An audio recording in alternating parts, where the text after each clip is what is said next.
Hello, जय हिंद। स्वागत है आपका हमारे यूट्यूब चैनल पे। आज इस वीडियो में हम लोग डिस्कस करने वाले हैं मेंसुरेशन का 9वां क्लास। ठीक है, इसके पहले हमने 8 क्लास आपको अपलोड करके दिया है और आज आपका ये 9वां क्लासेस है। ठीक है, अगर आप कोई भी वीडियो छोड़े होंगे तो आप बिल्कुल शुरू से सारा वीडियो को देखिएगा, तब आपको जाके सब कुछ समझ में आ जाएगा। इसके पहले हम लोगों ने आपको क्लियर किया है कि मेंसुरेशन जो है, मेंसुरेशन का जो पार्ट होता है जिसको आप क्षेत्रमिति बोलते हो, है ना।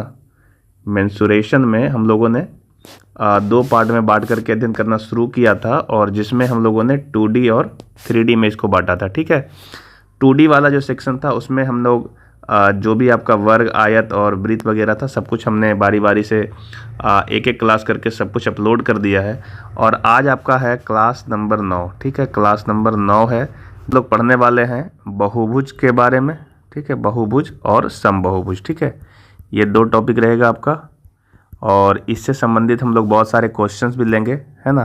तो इस वीडियो में, इसका जो कि थ्योरी बहुत छोटा सा है, तो आज ही हम इसके सवाल को भी कर लेंगे, है ना। बहुत आसान सा टॉपिक और बहुत अच्छे अच्छे सवाल इसमें आ जाते हैं और बनने लायक सवाल आते हैं। अगर आप इसको करके जाओगे तो जब आपके एग्ज़ाम में इस टाइप के कोई भी सवाल आएंगे तो आप आसानी से 1 नंबर गेन कर सकते हो। ठीक है, चलिए आज आपका क्लास शुरू करते हैं। आज आपका क्लास रहेगा बहुभुज से रिलेटेड सारे क्वेश्चंस और इसके थ्योरी। ठीक है, तो सबसे पहली बात यह है कि बहुभुज क्या होती है। ठीक है, इसको समझना है कि बहुभुज क्या होती है।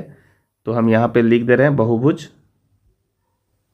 बहुभुज क्या होती है तो हम इसको कहेंगे 3 या 3 से अधिक, 3 या 3 से अधिक,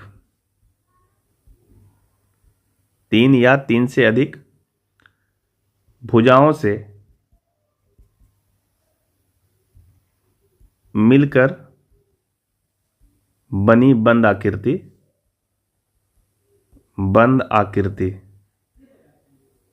इसे हम लोग बहुभुज कहते हैं, है ना। 3 या 3 से अधिक भुजाओं से मिलकर बनी बंद आकृति, जैसे आपका ये 3 भुजाओं से मिलकर बंद आकृति, ये बहुभुज है जिसका एक स्पेशल नाम भी दिया गया है। इसका नाम क्या है?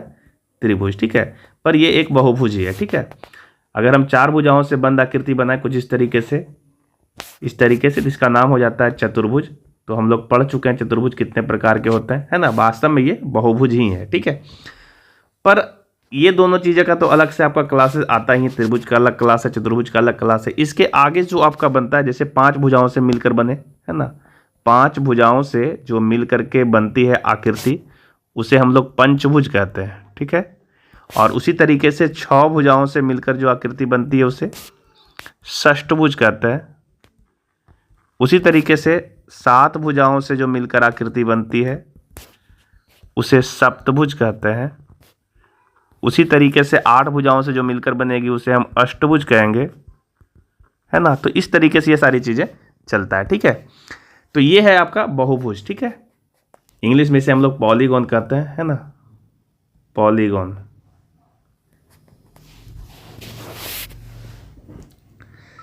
अब बात यह आता है कि आप समझ चुके होंगे कि बहुभुज क्या होता है। तो बहुभुज वैसे तो बहुत ही अलग अलग भुजाओं से मिलकर के बहुत अलग अलग आकृति बन सकती है। तो उन सारे ही जो आकृति बनती है उसका अध्ययन आपको नहीं करना होता है। सिर्फ आपको ये समझना होता है कि बहुभुज होता क्या है। ठीक है, और बहुभुज जब हम बनाएंगे तो 5 भुजाओं से तो इनफाइनाइट टाइप की आकृति बन सकती है, जो आपका 5 भुजा से मिलकर के बंद आकृति तैयार होगा। तो सारी आकृति का अध्ययन करना इतना आसान नहीं होगा। इसलिए हम लोगों को जो आपके सिलेबस में पढ़ने के लिए दिया गया है वो आपका दिया गया है समबहुभुज के बारे में। क्या दिया गया है? समबहुभुज। ठीक है, समबहुभुज के बारे में दिया गया है। आपको समझना कि समबहुभुज क्या होता है। चूंकि आपने बहुभुज समझा, है ना, जिसको हम पॉलीगॉन कहते हैं, तो इसी से रिलेटेड ये आपका टॉपिक है समबहुभुज, जो आपको समझ में आना चाहिए। ठीक है, समबहुभुज को इंग्लिश में हम लोग कहते हैं रेगुलर पॉलीगॉन, रेगुलर पॉलीगॉन। ठीक है, रेगुलर पॉलीगॉन होता क्या है समबहुभुज? तो समबहुभुज क्या होता है उसके बारे में थोड़ा जान लेते हैं कि कोई भी बहुभुज, ठीक है, कोई भी बहुभुज जिसकी सभी भुजाएं, सभी भुजाओं की लंबाई, सभी भुजाओं की लंबाई क्या रहे? समान रहे। ठीक है, जब आपके बहुभुज के सभी भुजा की लंबाई समान रहेगी तो ऐसे वाले आकृति को हम लोग क्या बोलते हैं? समबहुभुज कहते हैं। ठीक है, और जैसे मान लीजिए कि 5 भुजा वाली आकृति है और पांचों की पांचों भुजाएं बराबर है। जैसे मान लीजिए कुछ ऐसी आकृति है, देखिए इसमें 5 भुजा से मिलकर के आकृति बनी है ना। पर इस पांचों भुजाएं अगर बराबर हो, इसकी पांचों भुजाएं आपस में क्या हो, बराबर हो, तो इसका नाम हो जाएगा समपंचभुज। समपंचभुज।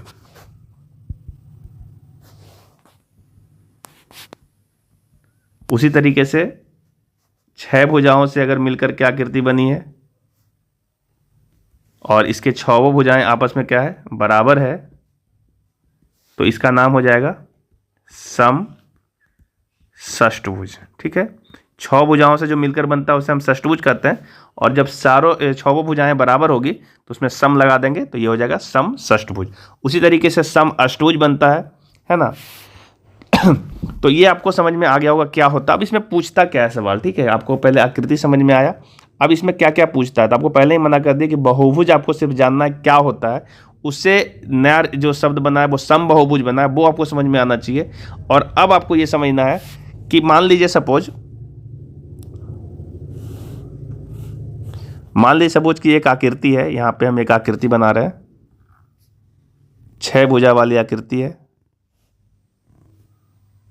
सपोज ये आकृति है और इसकी सभी भुजाएं आपस में बराबर है, अतः इसका नाम क्या होगा, समषष्टभुज। ठीक है, अब हम क्या कर रहे हैं कि इसके कोई भी एक भुजा को बढ़ा के इधर देखते हैं, देखिए क्या होता है। जैसे हम इस वाले भुजा को बढ़ाए, देखिए यहाँ से, या यहाँ पे देखिए बढ़ा रहे हैं, इस भुजा को ऐसे बढ़ा दिए। ठीक है, तो जो ये आकृति बनी है जहाँ पे देखिए एक कोण बन रहा है, ये वाला कोण बन रहा है ना, और एक कोण देखिए इसके अंदर में बना था, एक कोण जो है इसके अंदर में बन रहा था, यहाँ पे ये वाला कोण दिख रहा है, 2 कोण का निर्माण हो रहा है। ऐसे ही हर एक भुजा को अगर हम बढ़ाएंगे तो हर भुजा के पास में ऐसे ही कोण बनेंगे। जैसे अगर मान लो इस वाले भुजा को इस तरीके से आपने बढ़ाया इधर, तो एक कोण यहाँ पे ये ऐसे बनेगा, ये कोण, और एक कोण इसके अंदर में बनेगा ऐसा कोण। ठीक है, जो कि आपका 2 भुजाओं से मिलके बन रहा है। ठीक है, तो 2 तरह का कोण बनता है। एक जो बाहर कोण बनता है उसका नाम होता है बाह्य कोण। ये जो कोण बन रहा है बाहर की तरफ, इसका नाम क्या है, बाह्य कोण। ठीक है, और जो अंदर कोण बन रहा है उसका नाम है अंतःकोण। ये जो अंदर कोण बन रहा है इसका नाम है अंतःकोण। ठीक है, तो प्रत्येक समबहुभुज में या बहुभुज में भी कह सकते हैं 2 तरह का कोण बनेगा, एक बाह्य कोण और एक अंतःकोण। अब यहाँ पे आपको ध्यान क्या देना है कि जो भी आपका समबहुभुज होता है, जो भी आपका समबहुभुज है, समबहुभुज का प्रत्येक अंतःकोण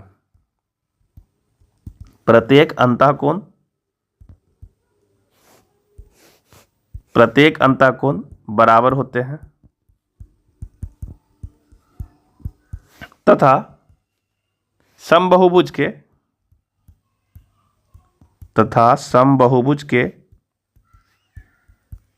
प्रत्येक बाह्य कोण बराबर माप के होते हैं। मेरा कहने का ये मतलब है कि जैसे मान लीजिए कि आपका ये समषष्टभुज है और समषष्टभुज का जो एक अंतःकोण है अगर वो थीटा है तो इसका दूसरा अंतःकोण भी थीटा ही होगा, तीसरा अंतःकोण भी थीटा होगा, चौथा अंतःकोण भी थीटा होगा, पांचवा अंतःकोण भी थीटा होगा और छठा अंतःकोण भी थीटा होगा।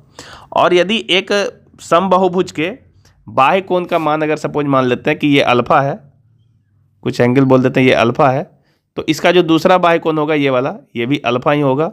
इसका जो तीसरा बाह्य कोण होगा ये भी अल्फा होगा, चौथा बाह्य कोण भी अल्फा होगा, पांचवा बाह्य कोण भी आपका अल्फा होगा, है ना, और छठा बाह्य कोण भी आपका अल्फा होगा। ठीक है, यहाँ से ये वाला कोण हम मेंजर कर लेंगे। ठीक है, तो इस तरीके से आपका बाह्य कोण भी बराबर होता है और अंतःकोण भी आपस में बराबर होता है। इतना बात आपको समझ में आ गया होगा। अब आपसे ये पूछा जाता है कि कोणों का माप होता कितना कितना है।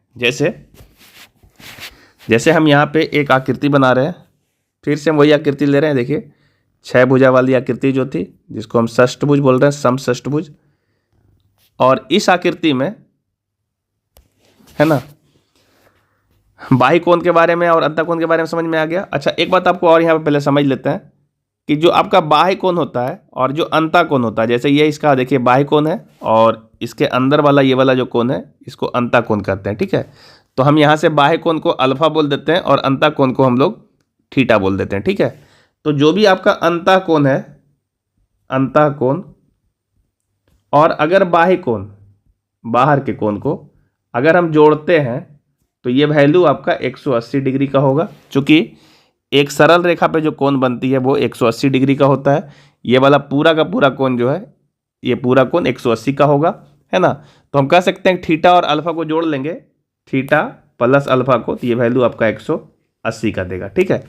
यदि आपको इसमें से कोई एक कोण मालूम हो जाए, जैसे अगर मान लो कि आपको अल्फा मालूम है तो आप थीटा निकाल सकते हो, है ना, 180 माइनस अल्फा करके, ठीक है।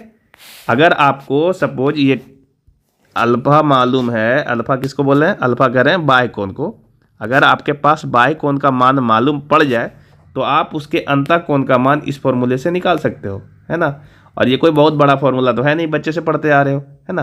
ध्यान रहे हमेशा कि अंतः कोण और बाह्य कोण का योग 180 डिग्री का होता है, क्योंकि वो 180 एक लाइन पे बनेगा, है ना।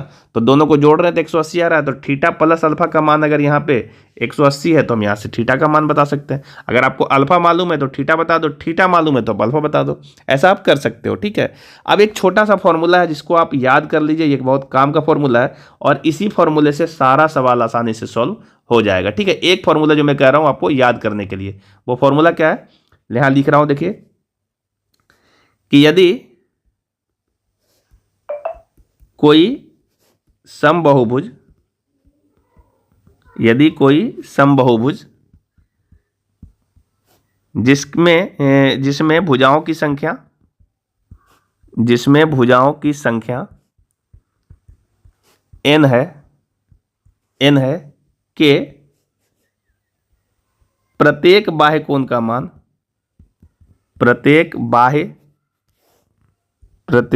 कोण का मान, प्रत्येक बाह्य कोण का मान कितना होगा, 360 डिग्री बटा n होगा, ठीक है। ये आपको याद रख लेना है बहुत अच्छे से कि यदि आपको कोई भी ऐसा समबाहुभुज दे दे जिसकी भुजाओं की संख्या आपको मालूम है, यहाँ पे भुजाओं की संख्या n है, दिया हुआ n इसकी भुजाओं की संख्या है, तो आप उसके प्रत्येक अंतः कोण का मान बता सकते हो। फॉर्मूला है 360 डिग्री बटा n से, ठीक है। और एक बात यहीं से याद रख लो कि किसी समबाहुभुज के सभी बाह्य कोणों का योग, सभी बाह्य कोणों का योग 360 डिग्री का होता है, ठीक है। ये बहुत इंपॉर्टेंट बात है, आपसे ऑब्जेक्टिव पूछा जा सकता है यहाँ से, है ना। कोई भी समबाहुभुज लेंगे, कोई सा भी, चाहे वो पंचभुज हो चाहे वो षष्ठभुज हो, कोई सा भी हम समबाहुभुज लेंगे तो उसका जो सभी बाह्य कोण है उन सभी बाह्य कोण का योग करेंगे तो वो 360 डिग्री ही रहेगा, ठीक है। और अगर एक कोण आप निकालना चाहते हो, प्रत्येक बाह्य कोण निकालना चाहते हो, तो आपका प्रत्येक बाह्य कोण का मान होगा 360 डिग्री बटा n, ठीक है। बहुत काम लायक फॉर्मूला है, इसको आप ध्यान से नोट करके और याद कर लीजिएगा, है ना। और इसी फॉर्मूले से हम लोग सब कुछ सॉल्व कर देंगे, ठीक है।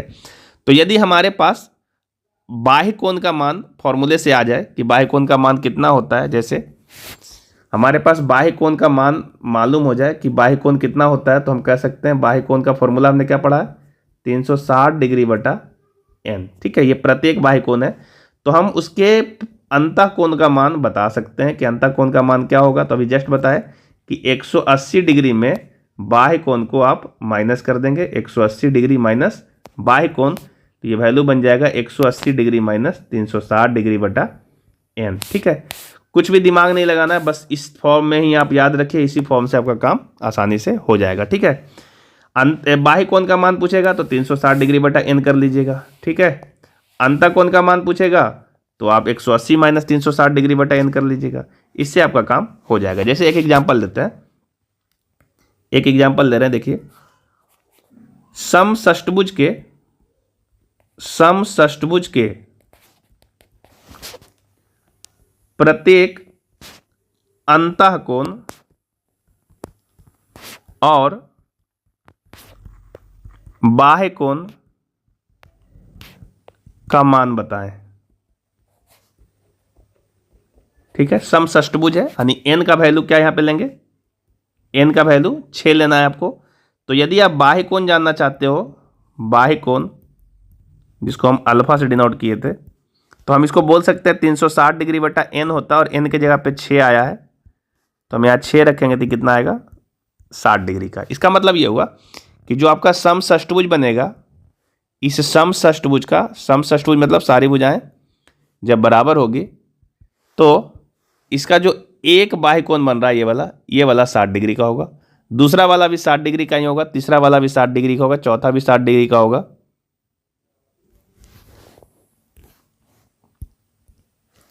चौथा भी 60 डिग्री का होगा, और पांचवा भी 60 डिग्री का। ये सारे कोण जो है 60-60 डिग्री के होंगे, प्रत्येक बाह्य कोण का मान 60 डिग्री होगा। ठीक है, और अंतःकोण अगर जानना चाहते हैं कि इसका अंतःकोण कितना होगा, कि प्रत्येक अंतःकोण क्या होगा, तो अंतःकोण को हम थीटा बोले, तो हम ये कह सकते हैं 180 डिग्री माइनस अल्फा होगा, अर्थात 180 डिग्री माइनस 60 करेंगे तो ये वैल्यू 120 डिग्री होगा।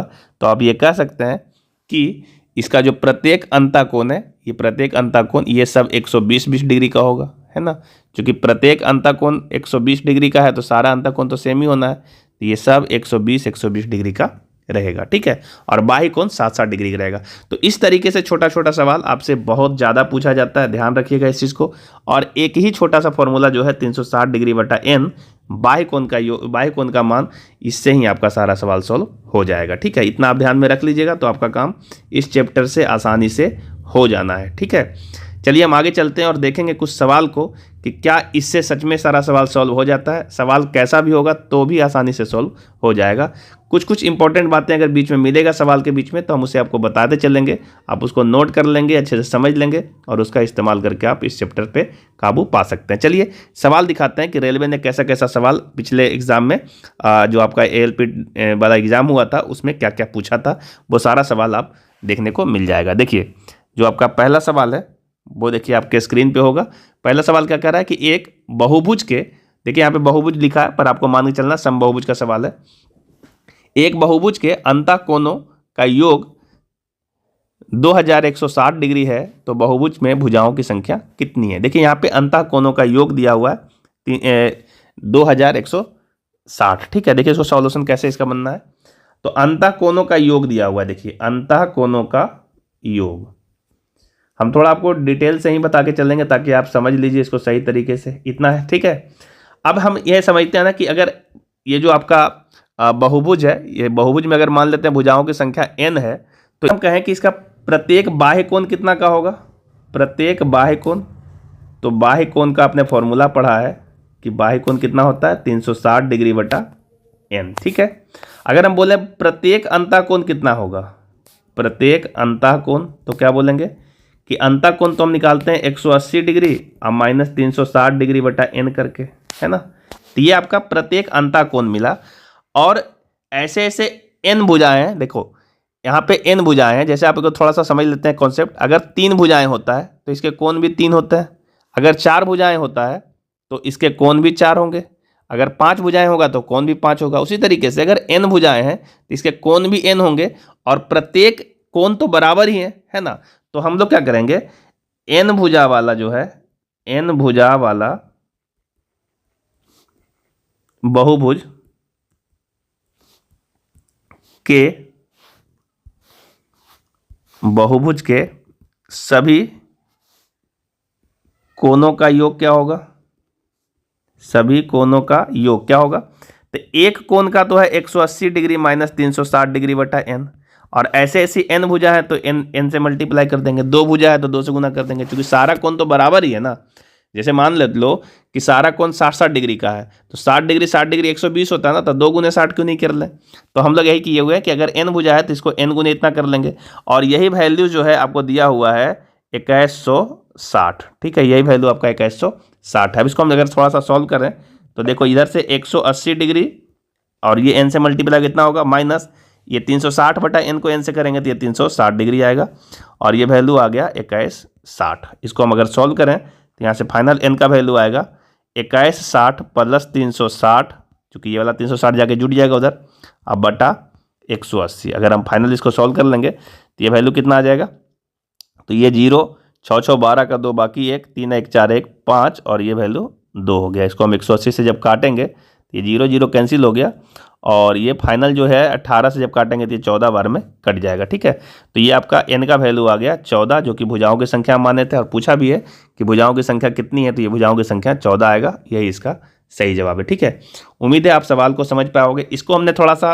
लिख करके इसलिए बनाया क्योंकि आप इस बात को समझ सको कि जो फॉर्मूला हम लगा रहे हैं वो आपको यूज करने आ जाना चाहिए। एक बार आपको यूज करने आ जाएगा फिर हम इसको आराम से जल्दी जल्दी बना सकते हैं, शॉर्ट में कोई दिक्कत नहीं होगा। ठीक है, चलिए नेक्स्ट क्वेश्चन देखते हैं क्या कह रहा है। देखिए नेक्स्ट क्वेश्चन आपके स्क्रीन पे है, देखिए बोल रहा होगा कि एक समबाहुभुज की प्रत्येक भुजा की लंबाई 2.5 सेंटीमीटर है। यहाँ पे देखिए भुजा की लंबाई दिया हुआ है 2.5 सेंटीमीटर है। यदि इसका परिमाप 12.5 सेंटीमीटर है तो बहुभुज में कितनी भुजाएं हैं। ठीक है, तो आपको पता है कि जो आपका समबाहुभुज है उसमें सारी भुजाएं बराबर ही होती है ना, और प्रत्येक भुजा कितना है तो 2.5 का है। ठीक है, परिमाप क्या होता है तो भुजाओं का योग। अगर आपसे कभी भी कोई पूछे कि परिमाप क्या होता है तो आप क्या बोलेंगे, परिमाप होता है आपका भुजाओं का योग, भुजाओं का योग। और हम यहाँ मान के चल रहे हैं कि भुजा कितना है तो n भुजा है और प्रत्येक भुजा कितना है 2.5 का है। ठीक है, और ऐसा ऐसा n भुजा है जिसका परिमाप हो जाएगा 2.5 गुने n। ठीक है, और टोटल आपका परिमाप दिया हुआ ये आपका 12.5 का। ठीक है, तो यहाँ से हम n अगर कैलकुलेट करेंगे तो 12.5 बटा 2.5 कर लेंगे, है ना। दशमलव से दशमलव कैंसिल हो गया और 25 बचे 25 से हुआ, तो n का वैल्यू आ गया आपका 5, यानी उसमें भुजा की संख्या कितनी होगी 5। ठीक है, ये बहुत एकदम छोटा सा सवाल है ना। आपको समझना है परिमाप क्या होता है तो भुजाओं का योग। कभी भी अगर परिमाप पूछे तो यही फॉर्मूला आपका यूज करोगे। एक भुजा का दिया हुआ था 2.5, ऐसा ऐसा n भुजा है तो उसको हम n से मल्टीप्लाई कर देंगे तो टोटल भुजाओं का योग आ जाएगा, है ना। और वो 12.5 दिया हुआ है तो यहाँ से हम सॉल्व करेंगे n का वैल्यू तो 5 आ जाएगा। नेक्स्ट क्वेश्चन देखिए क्या कर रहा है। नेक्स्ट क्वेश्चन है कि एक पंचभुज का एक कोण 140 डिग्री है। ठीक है, देखो यहाँ पे एक पंचभुज लिया है, सम पंचभुज नहीं है, ये पंचभुज है जिसका एक कोण 140 डिग्री है और शेष कोण 1:2:3:4 के अनुपात में है। पंचभुज का सबसे बड़ा कोण कितने डिग्री का होगा। ठीक है, पंचभुज आप समझते हो कि 5 भुजाओं से जो मिलकर आकृति बनती है उसे हम पंचभुज कहते हैं। ठीक है, तो देखो यहाँ पे आपको समझना क्या है वो थोड़ा ध्यान देना कि जो भी आपका पंचभुज होता है चाहे षष्ठभुज होता है तो उसका सभी अंतः कोणों का योग हम जान सकते हैं एक छोटा सा फॉर्मूले से। देखिए ये फॉर्मूला आपका काम लायक है, इसको याद रखिएगा, है ना। जैसे हम लोग अभी जस्ट पढ़े थे ना कि सभी बाह्य कोण का योग, अभी इसके पहले हम लोग पढ़े थे, यहाँ पे थोड़ा सा दिखा दें आपको चूंकि ये आपको यूज में लेना है ना। यहाँ देखिए सभी बाह्य कोणों का योग कितना का होता है तो 360 डिग्री का होता है, हमने यहाँ पे लिखा था, है ना। उसी तरीके से सभी अंतः कोणों का योग जान सकते हैं। ठीक है, कि बहुभुज का चाहे वो कोई सा भी बहुभुज हो, है ना, कोई सा भी बहुभुज हो, यहाँ लिख देते हैं कि बहुभुज के सभी अंतः कोणों का योग, अंतः कोणों का योग अगर आप जानना चाहते हो तो बहुत सिंपल सा फॉर्मूला, इसको आप ध्यान में रखना, बहुत यूजफुल है फॉर्मूला। जितनी भुजाएं होगी वो भुजा ले लो और इसको 180 से मल्टीप्लाई कर दो। ठीक है, और इसमें 360 डिग्री माइनस कर देना। ठीक है, यही जो फॉर्मूला है यही आपका सभी अंतः कोणों का योग दे देगा। जैसे अगर मान लीजिए 5 भुजा वाला कोई भी आकृति है ना, जैसे यहाँ पे ये पंचभुज लिया गया है तो इसके अंतः कोणों का योग निकाल सकते हैं। अंतः कोणों का योग निकाला जा सकता है। कैसे निकाल सकते हैं तो इसमें n का वैल्यू कितना है 5 है तो हम कहेंगे 5 × 180 और माइनस कर देंगे 360, तो ये वैल्यू आ जाएगा 18×5 = 90 यानी 900 और माइनस 360 करेंगे तो ये वैल्यू आ जाएगा 540। तो आप जानते हो कि जो आपका पंचभुज होता है उसके सभी अंतः कोणों का योग 540 डिग्री का होता है। उसी तरीके से आप षष्ठभुज में भी जा सकते हो और षष्ठभुज का ही पता लगा सकते हो कि षष्ठभुज के सभी अंतः कोणों का योग कितना होगा, अंतः कोणों का योग कितना होगा, तो आप इसको जान सकते हो इस तरीके से। n का वैल्यू 6 लेंगे क्योंकि षष्ठभुज है, गुने 180 और माइनस 360। ठीक है, इसको हम गुना करेंगे तो देखो ये आ जाएगा 8×6 = 48, 4 यानी 1080 और माइनस 360 करेंगे तो ये वैल्यू आएगा 0, 2 और 7 यानी 720 डिग्री का होगा। ठीक है, तो ये भी बहुत काम लाइक फॉर्मूला है, इसको आप याद रखना। अच्छा, ये बहुभुज का इस्तेमाल किए तो ये बहुभुज में भी वही सेम चीज़ें लगेगा, चाहे तो वो बहुभुज के सभी अंतःकोणों का योग कहें या सम बहुभुज के सभी अंतःकोणों का योग कहें, वो सेम होगा। और यदि सभी बाह्य कोणों का योग कहें तो वो 360 डिग्री होगा। ठीक है, ये आप थ्योरी अच्छे से समझ लो, चूंकि इससे आपका रिलेटेड सवाल बनता है और यहाँ पे इसी से रिलेटेड ये सवाल आया भी है। ठीक है, जैसे यहाँ देखो पंचभुज का एक कोण 140 डिग्री है। ठीक है, एक कोण 140 है और 4 कोणों के लिए ये आपका अनुपात दिया हुआ, तो हम कह सकते हैं इस अनुपात के हिसाब से कि एक कोण x होगा, दूसरा कोण 2x होगा, तीसरा कोण 3x होगा और चौथा कोण 4x होगा। ठीक है, और पांचवा कोण तो आपको 140 डिग्री एक दे ही दिया है ना। तो इन सबको अगर हम जोड़ दें, ठीक है, इन सबको अगर हम जोड़ लें तो पंचभुज के सभी अंतःकोणों का योग हो जाएगा। और अगर हम इसको सॉल्व करें तो देखो 4 3 7 और 2 9 1 10, 10x और प्लस 140। ठीक है, और चूंकि ये पंचभुज है तो इसके सभी अंतःकोणों का योग कितना होता है 540, तो हम इसमें 540 के बराबर कर देंगे। और इसको जब सॉल्व करेंगे तो देखो ये 10x बराबर 140 उधर माइनस हो जाएगा, तो ये वैल्यू आ जाएगा 400। ठीक है, 140 हम 540 में माइनस किए और यहाँ से x का वैल्यू आ जाएगा 40। ठीक है, इतना आप सॉल्व करने आ गया होगा आपको। तो x का वैल्यू आ गया 40। आपसे पूछा क्या सबसे बड़ा कोण बताइए, तो सबसे बड़ा कोण कौन होगा। यहाँ से देखो अगर हम सारे कोण को देखें तो एक कोण तो 40 डिग्री का होगा, दूसरा कोण 80 डिग्री का होगा, तीसरा कोण 120 डिग्री का होगा, चौथा कोण 160 डिग्री का होगा और पांचवा कोण 140 है। तो सबसे बड़ा कौन हुआ, सबसे बड़ा हुआ आपका 160। तो आपका सबसे बड़ा कोण कौन हुआ 160, यही आपका आंसर होगा। ठीक है, तो इस तरीके से आपका सवाल सॉल्व होता है और आसानी से होता है, कुछ करना नहीं है इसमें, छोटा छोटा बात है, ये छोटा छोटा बात आप फॉर्मूला के तौर पे सब याद रखो और आपका काम हो जाएगा। तो अभी आपको हमने 2-3 फॉर्मूले ही कहा याद रखने के लिए।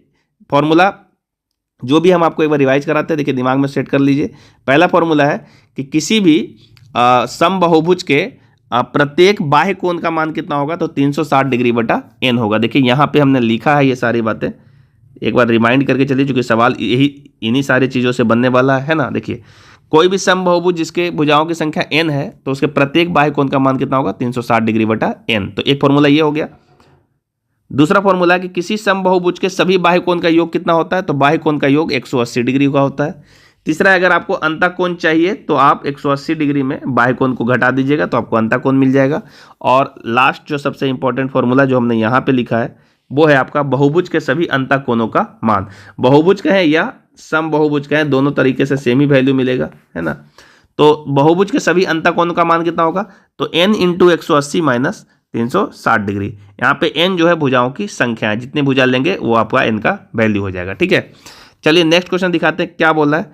अब देखिए यही 2-3 फॉर्मूला जो आपको हमने बताया ना, इसी से सारा सॉल्व हो जाएगा, इसमें कुछ ज़्यादा करना नहीं है। देखिए यहाँ पे क्या बोला है, यदि समबाहुभुज के प्रत्येक बाहरी कोण 24 डिग्री के हैं तो समबाहुभुज के कितनी भुजाएं हैं। ठीक है, अभी जस्ट देखिए आपको हम बताया कि समबाहुभुज का बाहरी कोण का मान कितना होता है, तो बाहरी कोण का मान होता है 360 डिग्री बटा n। ठीक है, और ये वैल्यू दिया हुआ है 24। ठीक है, तो यहाँ से हम n का वैल्यू निकाल सकते हैं 360 डिग्री बटा 24 करके, और इसको हम जब काटेंगे तो देखो ये 12 दूनी 24 और 12 तिया 36, तो वैल्यू मिला यहाँ से कट करके ये भी कट जाएगा, तो वैल्यू मिलेगा 15। ठीक है, n का वैल्यू मिल रहा है 15। इसका मतलब ये होगा, पूछा कि समबाहुभुज में कितनी भुजाएं हैं, तो कितनी भुजाएं, 15 भुजाएं, यही इसका सही जवाब होगा। ठीक है, बहुत छोटा सा सवाल है और ये सब सवाल रेलवे में पूछा जा चुका है और आगे भी ऐसे ही पैटर्न पे सवाल आपका पूछा भी जाएगा। ठीक है, देखिए नेक्स्ट क्वेश्चन क्या है कि एक अष्टभुज के विकर्णों की संख्या क्या है।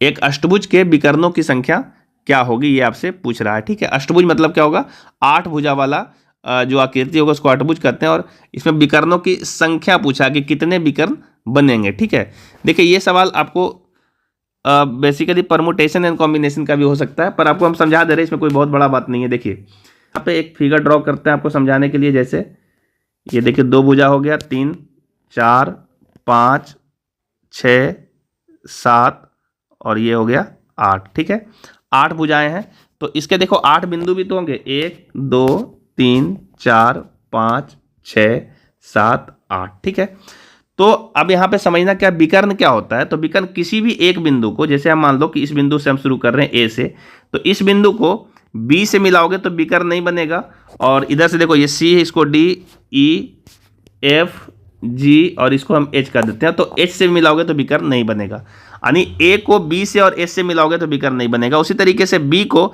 सी से और ए से मिलाओगे तो विकर्ण नहीं बनेगा। तो मेरा ये कहना है कि कोई भी एक बिंदु को अपने पास वाले बिंदु के साथ जब मिलाते हैं तो विकर्ण नहीं बनता है। उसके अलावा आप ए को अगर हम सी से मिलाते तो एक विकर्ण बन जाता, अगर हम इसको डी से मिलाते तो एक विकर्ण बनता, ई से मिलाते तो एक विकर्ण बनता, एफ से मिलाते तो एक विकर्ण बनता, और जी से मिलाते तो एक विकर्ण बनता। पर एच से और बी से मिलाएंगे तो विकर्ण नहीं बनेगा, वो भुजा का भुजा ही रह जाएगा। उसी तरीके से यदि हम बी को मिलाना चाहें, उसी तरीके से अगर मान लो कि हम बी को मिलाना चाहें तो इस बी को अगर हम डी से मिलाएंगे तो एक विकर्ण बनेगा, बी को यदि हम ई से मिलाएंगे तो दूसरा विकर्ण, एफ से तीसरा विकर्ण, और इधर से जी से मिलाएंगे तो विकर्ण बनेगा, और एस से मिलाएंगे तो विकर्ण बनेगा, लेकिन ए से और सी से विकर्ण नहीं बनेगा। तो ऐसे ऐसे हर एक बिंदु से हो रहा है ना। तो कैसे मिल रहा है, देखो हर एक बिंदु से 5 विकर्ण का निर्माण हो रहा है, ठीक है, हर एक बिंदु से 5 विकर्ण का निर्माण होता है। लेकिन अब ध्यान रहे, जैसे आप डी से और बी से जाएंगे तो डी और बी तो एक ही बात है, बी से डी मिलाओ चाहे डी से बी मिलाओ एक ही बात हो गया है ना। तो हम क्या करेंगे कि हमारे पास जो टोटल 8 बिंदु है, इस 8 बिंदु में किसी भी 5 बिंदु से अगर हम मिलाते हैं तो आपका विकर्ण की संख्या बनती है। लेकिन इधर से जो आप बी डी कहो चाहे डी बी कहो एक ही बात है, इसका मतलब ये दुगुना मिल जा रहा है, इसको हम 2 से भागा दे देंगे तो ये वैल्यू आपका मिल जाएगा 8 × 5 = 40 बटा 2 कर लेंगे तो वैल्यू 20 मिल जाएगा, यानी 20 टोटल विकर्ण आपका बनेगा। अगर आप इस तरीके से नहीं समझ पाए हो तो आपके पास परमुटेशन कॉम्बिनेशन का फॉर्मूला है, उस फॉर्मूले का इस्तेमाल करो। क्या कहता है कि किसी भी 8 बिंदु में से, ये आपका 8 बिंदु है, इस 8 बिंदु में से कोई भी 2 बिंदु को चूज कर लो, है ना, किसी भी 2 बिंदु को चूज कर लिए। तो अगर कोई 2 बिंदु चूज करोगे तो उसमें आपका देखो ए और बी भी चूज हो जाएगा, ए चूज होगा, बी, ई दोनों भी चूज हो गया, तो ये जो मिलेगा तो ये तो विकर्ण नहीं देगा ना। तो ऐसे ऐसे 8 भुजाएं हैं जो कि आपका विकर्ण नहीं देगा, लेकिन इसमें शामिल हो चुका है ना, इसमें लेकिन शामिल हो चुका है वो। तो हम क्या करेंगे, 8 इसमें घटा लेंगे। अगर 8 घटा देंगे तो जो कुछ बचा है वो सब विकर्ण नहीं होगा। तो फैक्टोरियल 8 का क्या मतलब होता है, सॉरी ये 8C2 का मतलब क्या होता है वो समझ लीजिए। इसको हम बोलते हैं फैक्टोरियल 8 बटा फैक्टोरियल 2, और इधर होगा 8 - 2 करेंगे, इसका भी फैक्टोरियल लेंगे और इसमें से हम 8 घटा लेंगे, ठीक है। और इसको जब फैक्टोरियल सोल्व करेंगे तो वैल्यू आ जाएगा 8 × 7 बटा, इधर देखो 8 - 2 6 होता है, तो फैक्टोरियल 6, और ऊपर से फैक्टोरियल 6 जो आया वो कट जाएगा इससे, है ना, और गुने 2 × 1 2 रहेगा, ये आपका काटेंगे तो ये 4 हो जाएगा और ये माइनस हो गया 8, ठीक है। तो आपका वैल्यू ये दोनों तो कट गया है, तो ये आ गया आपका 7 × 28, 28 में से 8 जाएगा तो वैल्यू बचेगा 20। इस तरीके से आपका सही जवाब होगा 20। समझ में आ गया होगा। तो इस तरीके का ये सवाल है, ये आपका परमुटेशन कॉम्बिनेशन में आपका बहुत ही सवाल इस तरह का आता है, वहाँ पे आप इस चीज़ को अच्छे से सीख सकते हो, ठीक है। चलिए नेक्स्ट क्वेश्चन देखते हैं क्या है। अगर आप ये सवाल नहीं समझ पाओगे तो कमेंट में एक बार जरूर बताना, तो हम लोग कोशिश करेंगे कि परमुटेशन कॉम्बिनेशन का एक वीडियो लाया जाए ताकि उस पर आप समझ सको सही से। चलिए नेक्स्ट क्वेश्चन देखते हैं क्या बोल रहा है। अगला क्वेश्चन है कि भुजा 2 सेंटीमीटर के एक सम अष्टभुज का आंतरिक कोण क्या होगा, ठीक है। 2 सेंटीमीटर भुजा दिया हुआ है ना, भुजा की लंबाई है 2 सेंटीमीटर, और बोला कि एक सम अष्टभुज है उसका आंतरिक कोण क्या होगा, ठीक है। अब तक ये सिंपल समझना है आपको क्या, कि ये है आपका सम अष्टभुज, तो आपका सीधा n का मतलब क्या हो गया 8, चूंकि 8 भुजा हो गया, और उसका आंतरिक कोण का मान पूछा है। तो देखो सिंपल सा बात है कि अगर हम एक बाह्य कोण का मान बोलेंगे तो बाह्य कोण तो ये होता है ना, बाह्य कोण ये होता है, बाह्य कोण कितना मिलेगा, तो 360 डिग्री बटा 8 कर लेंगे तो ये वैल्यू आपका देखो पाई के फॉर्म में आपका ऑप्शन दिया है, तो कोशिश तुम भी यही करो कि पाई के फॉर्म में चले जाए। तो 180 दूना होता है ना 360, 2 पाई बटा इसको हम 8 बोल देते हैं, तो वैल्यू आ जाएगा π/4, ठीक है। तो इसका ये मिला π/4, ये आपका बाह्य कोण है। कैसा कोण है, ये बाह्य कोण है। आपको चाहिए क्या, आपको चाहिए अंतः कोण क्या होगा। तो अंतः कोण के बारे में क्या बताए थे कि अंतः कोण कैसे निकालते हैं। अंतः कोण निकालते हैं आपका 180 में हम बाह्य कोण को हटा देते हैं, बताया हुआ चीज़ है ना, बाह्य कोण को माइनस कर लेंगे, और 180 को हम लोग पाई बोलते हैं, तो पाई में हम π/4 को माइनस कर लेंगे, तो वैल्यू आ जाएगा 3π/4, ठीक है। यही आपका आंसर होगा। देखो कहाँ पे दे रहा है 3π/4, ऑप्शन नंबर 2 में है, ठीक है। ये आपका छोटा सा सवाल है, और ये यहाँ पे 2 सेंटीमीटर भुजा की लंबाई दिया है, इससे ज़्यादा कुछ लेना देना है नहीं अपना, हमको भुजाओं की संख्या से लेना देना है, ठीक है। तो ये छोटा सा सवाल था, उम्मीद है इसको आप समझ पाओगे। चलिए नेक्स्ट क्वेश्चन देखते हैं क्या बोल रहा है। अगला क्वेश्चन है कि एक सम पंचभुज के आंतरिक कोण का माप कितना होगा, ठीक है। एक सम पंचभुज के आंतरिक कोण का मान कितना होगा। देखिए सेम ही सवाल है, जैसे आपने ये वाला सवाल अभी जस्ट सॉल्व किया है ना, उसी तरीके का सवाल है, और यहाँ पे अष्टभुज था, वहाँ पे आपका पंचभुज है, ठीक है। देखो कैसे सॉल्व करोगे। आपका सम पंचभुज है तो n का वैल्यू कितना हो जाएगा 5, ठीक है। और यदि आप बाह्य कोण का मान जानना चाहो तो ये बहुत छोटा सा फॉर्मूला है बाह्य कोण का, क्या होगा, तो बाह्य कोण का होता है 360 डिग्री बटा n। 360 डिग्री बटा n करेंगे तो ये वैल्यू आएगा 360 बटा 5। इसको हम सॉल्व कर लेंगे, देखो 5 7 35 और 5 दूनी 10, तो ये वैल्यू आ गया 72 डिग्री। लेकिन ये बाह्य कोण है, आपको चाहिए क्या, आपको चाहिए आंतरिक कोण। तो आंतरिक कोण कैसे निकालता है, तो अभी जस्ट फॉर्मूला हमको बताया कि 180 में बाह्य कोण को माइनस कर देंगे, ठीक है।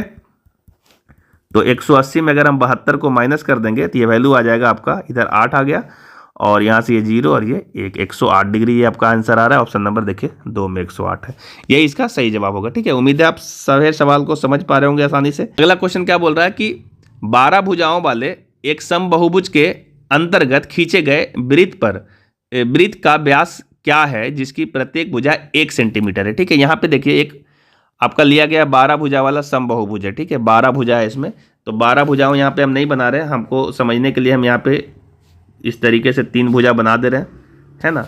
ये आपका जो बहुभुज बनेगा उसका केंद्र है ना। और जो आपका वृत्त ड्रॉ होगा वो इस तरीके से वृत्त आ रहा होगा ऐसे, और इसके मध्य से मिलते हुए इस तरीके से ऐसे वृत्त गुजर रहा होगा, ठीक है। याद करो छोटा सा चीज़ें लेकर के, जैसे मान लो अगर वर्ग होता है इस तरीके से, तो वर्ग के अंदर कैसे बनता है वृत्त, इस तरीके से इसके भुजाओं को टच होते हुए। तो यहाँ पे भी जो आपका फिगर बन रहा होगा इस तरीके से, वो वृत्त इस तरीके से अंदर से टच करते हुए जा रहा होगा। देखो यहाँ पे मध्य पे टच कर रहा है भुजाओं पे, है ना। तो ये ब्लू कलर वाला जो है आपका वृत्त है, इसको ध्यान रखिएगा, ये क्या है, वृत्त है, ठीक है। और ये आपका समबाहुभुज है, समबाहुभुज है जिसकी भुजाओं की संख्या कितनी है, भुजाओं की संख्या दे रखा है 12 लेना है आपको, ठीक है, 12 है, ठीक है। अब यहाँ पे क्या समझने वाला बात है वो थोड़ा ध्यान दीजिए कि जो आपका समबाहुभुज होता है वो उसकी एक भुजाएं केंद्र पे कितना डिग्री का कोण बनाती है, ये आपको समझने वाला बात है। जैसे हम कहना क्या चाह रहे हैं कि अगर मान लीजिए कि आपका कोई समषष्टभुज है, ठीक है, समषष्टभुज है इस तरीके से, तो इसकी जो एक भुजा है ना, ये एक भुजा केंद्र पे कितना डिग्री का कोण बना रही है, ये आपको समझना है। उसी तरीके से पंचभुज की अगर हम बात करें, अगर पंचभुज की बात करें, कुछ ऐसा पंचभुज है तो ये केंद्र पे इसकी एक भुजा कितना डिग्री का कोण बनाएगी, ये वाला कोण की हम बात कर रहे हैं, ठीक है। तो चूंकि बराबर ही कोण बनाएगा, सारा भुजा तो बराबर ही, तो केंद्र पे बराबर ही कोण बनता है, तो वो कितना डिग्री का होगा, तो वो आप याद रखिएगा कि जो आपने बाह्य कोण के लिए फॉर्मूला पढ़ा 360 डिग्री बटा n, वो आपके केंद्र पर भी कोण उतना ही डिग्री का बनता है, ठीक है। तो यहाँ पे देखिए, यहाँ पे ये जो भुजा है वो भुजा आपका ये केंद्र पे इस तरीके से कितना डिग्री का कोण बनाएगा, तो ये वाला जो कोण होगा, ये वाला कोण, ये आपका 360 डिग्री बटा n होगा, 360 डिग्री बटा n। और n की जगह पे यहाँ कितना आएगा, तो ये आपका 12 आ रहा है, तो इसको हम काटेंगे तो 12 तिया 36 होगा, तो वैल्यू आ जाएगा 30 डिग्री। तो यहाँ पे केंद्र पे जो है ये 30 डिग्री का टोटल कोण बन रहा है, ठीक है। लेकिन हमको व्यास चाहिए ना, तो व्यास कैसे निकलेगा, तो व्यास होता है दो भुजाओं के बीच की दूरी। देखिए ये व्यास इस तरीके से व्यास बनता है ना, तो आपका भुजा यहाँ पे, भुजा पर वृत्त यहाँ पे टच किया है, तो हम क्या करेंगे, ये वाला जो दूरी है ये दूरी निकालना शुरू करेंगे केंद्र से। ये दूरी देखो, ये दूरी आपको निकालना पड़ेगा, और इसी का दुगुना, चूंकि इसके ऊपर भी ये जाके टच करेगा, तो इसी का दुगुना जो है आपका व्यास की लंबाई देगा, ठीक है। तो आप यहाँ पे थोड़ा सा फिगर हम बड़ा कर लेते हैं ताकि आपको हम दिखा पाए। ये वाला जो फिगर आपका बन रहा है बीच में त्रिभुज का, वो हम यहाँ पे थोड़ा सा बड़ा कर लेते हैं, ठीक है। ये त्रिभुज बन रहा था और ये टोटल 30 डिग्री का था, तो ये वाला कोण 15 का होगा, ये वाला भी 15 का होगा, ठीक है। ये वाला टोटल कोण की हम बात कर रहे हैं, ये जो आपका 30 डिग्री का था यहाँ पे कोण, तो ये 15 का होगा, है ना। और इसकी भुजा की लंबाई जो है वो दिया हुआ 1 है, तो ये आपका आधा आधा हो जाएगा, होगा ना। और यहाँ से आपको पता करना है कि ये वाला कितना डिग्री, कितना इसकी लंबाई होगी, ये वाला जो लंबाई है ये लंबाई कितना होगी, ये आपको पता करना पड़ेगा। और इसी लंबाई को हम दुगुना कर देंगे तो ये आपका, ये वाला आपका व्यास बन जाएगा, ठीक है। तो आपको व्यास की लंबाई चाहिए, तो व्यास की लंबाई निकालने के लिए आपको ये वाला भुजा जानना होगा, ठीक है। तो हम क्या करेंगे, यहाँ पे एक छोटा सा जो त्रिकोणमिति वाला एंगल का वैल्यू है उसको लगाएंगे। जैसे हम यहाँ से देखो tan 15 डिग्री को लगा सकते हैं ना। tan 15 क्या होगा, लंब बटा आधार होगा, ठीक है। लंब बटा आधार लिख सकते हैं, tan थीटा होता है। और tan 15 का जो मान होता है वो आपको अच्छे से पता होना चाहिए कि tan 15 का मान कितना होता है। tan 15 का मान होता है 2/√3, ठीक है। ये आप याद कर लो, अगर आपको याद नहीं है तो 2 - √3। इसके लिए लंब का वैल्यू कितना है, तो लंब आपका 1/2 काम करेगा, 1/2। और इसके लिए जो आपका आधार है वो जो हमको रिक्वायर्ड है, आधार वही है, ठीक है। तो उसको हम x बोल देते हैं, ये वाला आपका वैल्यू जो है x है, ठीक है। तो यदि हम यहाँ से x लाना चाहें, ठीक है, तो x बराबर क्या आएगा, तो ये वैल्यू आएगा 1/2 और नीचे आ जाएगा 2 माइनस √3, ठीक है। पर हमको ब्यास चाहिए, तो ब्यास क्या होगा, तो ब्यास आपका दुगना होगा, तो हम लोग यहाँ से 2x का वैल्यू चाहेंगे, क्योंकि हमको ब्यास लाना है तो ब्यास तो दुगना होगा ना। तो 2x का वैल्यू क्या होगा, तो 2x का वैल्यू हो जाएगा ये आपका, इसको भी हम दुगना कर लेंगे तो वैल्यू आ जाएगा 1/2 माइनस √3, ठीक है। चूंकि हम इसको 2 से गुना किए, इधर भी 2 से गुना किए और इधर भी 2 से गुना करेंगे तो ये वैल्यू 2 और 2 कट जाएगा, तो यही वैल्यू आएगा। तो हम अब यहाँ से क्या करेंगे, यही आपका जो 2x है ना, यही आपका ब्यास है, ठीक है। ये 2x क्या है, तो यही 2x का वैल्यू जो देगा वो ब्यास देगा, यानी कि 1/1 माइनस √3, ठीक है। अब ये वाला ऑप्शन में आपको दिख ही नहीं रहा है कि यहाँ पे कैसा है, तो इसको हम क्या करेंगे, थोड़ा सा रेशनलाइज कर लेंगे। ऊपर भी गुना कर देंगे 2 + √3 से और नीचे भी गुना कर देंगे 2 + √3 से, ठीक है। तो नीचे वाला जो वैल्यू होगा a + b और a - b बंद करके 1 हो जाएगा, क्योंकि 2 दूनी 4 और √3 का 3 आएगा, तो 4 में से 3 जाएगा तो 1 आ जाएगा और ऊपर बच जाएगा 2 + √3, यानी कि आपका जो फाइनल आंसर आ रहा है 2 + √3 आ रहा है, यही आपका ब्यास होगा, ठीक है। जो ये ब्यास पूछा था वो 2 + √3 होगा, ठीक है। उम्मीद है आप इस सवाल को समझ पाए होंगे कि क्या हम समझाना चाह रहे हैं, ठीक है। और इसको हमने क्यों 2 से गुना किया, क्योंकि हमने यहाँ से एक भुजा लेके आ रहे हैं, यहाँ से लेके यहाँ तक आ रहे हैं, ये वाला वैल्यू आपका x है और आपको ब्यास चाहिए, तो ब्यास के लिए आपको 2x करना पड़ेगा, तभी आपका टोटल आपका ब्यास देगा। चूंकि हमने यहाँ पे समझा था, थोड़ा सा देखो, ये आपका केंद्र है, ये अगर x है तो ये भी x होगा, तभी जाकर ये पूरा ब्यास बनेगा, है ना। तो ये आपका छोटा सा सवाल था और ये अच्छा सवाल है, चूँकि ये सवाल में थोड़ा सा कॉन्सेप्ट आपको लगाना है, 10, 15 का वैल्यू लगाना है, ये सब चीज़ें याद होगा तब ये सवाल आसानी से सॉल्व हो जाएगा, ठीक है। तो ये था आपका सम बहुभुज और बहुभुज से रिलेटेड ये सारा थ्योरी और इसके जो क्वेश्चंस आते हैं वो सारा सवाल आप को करवा दिए। अगर आपका कोई ऐसा सवाल होगा जो आपको प्रैक्टिस के दरमियान ऐसा कोई सवाल मिले और आपसे सॉल्व नहीं हो, तो आप हमारे दिए हुए व्हाट्सएप नंबर पर जरूर भेजना, जो इसका सही सॉल्यूशन होगा वो आपको हम जरूर ही प्रोवाइड कराएंगे। और ये नहीं कि सिर्फ हम इसी चैप्टर की बात कर रहे हैं, आप किसी भी चैप्टर की प्रैक्टिस करते हो, आपको मैथ में कहीं दिक्कत होता है, आपको कोई हेल्प नहीं कर रहा है, तो हमारे व्हाट्सएप पे भेजिए, जो भी उसका सॉल्यूशन होगा जितना जल्दी होगा वो आपको हम प्रोवाइड कराने की कोशिश करेंगे और बिल्कुल थ्योरी के साथ बता देंगे, ताकि वैसा सवाल कभी भी और आपके एग्जाम में आ जाएगा तो आप आसानी से सॉल्व कर सकते हो। चैनल पर नए हो गए तो चैनल को जरूर सब्सक्राइब करना, अपने फ्रेंड सर्कल में शेयर करना, ताकि और बच्चों का सवाल हमारे तक आ सके।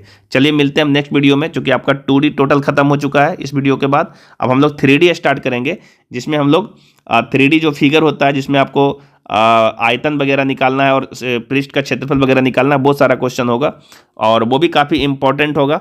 लेकिन उससे पहले आप ये सारे चीज़ों को रिवाइज कर लीजिएगा, क्योंकि इसका भी इस्तेमाल वहाँ पे होगा, इसकी भी थोड़ी बहुत फॉर्मूले वहाँ पे यूज हो जाते हैं, तो सब कुछ अच्छे से रिवाइज कर लो और उसके बाद हम उसको स्टार्ट करेंगे। और मेंसुरेशन का पूरा ही वीडियो आएगा, मतलब ये पूरा चैप्टर का एक एक वीडियो सारा कुछ आ जाएगा। और जब सब कुछ चैप्टर वाइज चल रहा है तो उसके बाद लास्ट में हम लोग प्रीवियस ईयर लेंगे और सारा मिक्स क्वेश्चन हम लोग लास्ट में करेंगे, जिसमें 2D और 3D का जो भी इंपॉर्टेंट क्वेश्चन होगा, जो SSC वगैरह पूछा होगा, सीजीएल वगैरह में आएगा, वो सारा सवाल हम लोग करेंगे। अभी फिलहाल हम लोग चैप्टर वाइज चलते रहेंगे, तो मिलते हैं हम अब अगले वीडियो में। आपका मेंसुरेशन का जो अगला पार्ट है उसको लेकर के आएंगे। तब तक के लिए जय हिंद।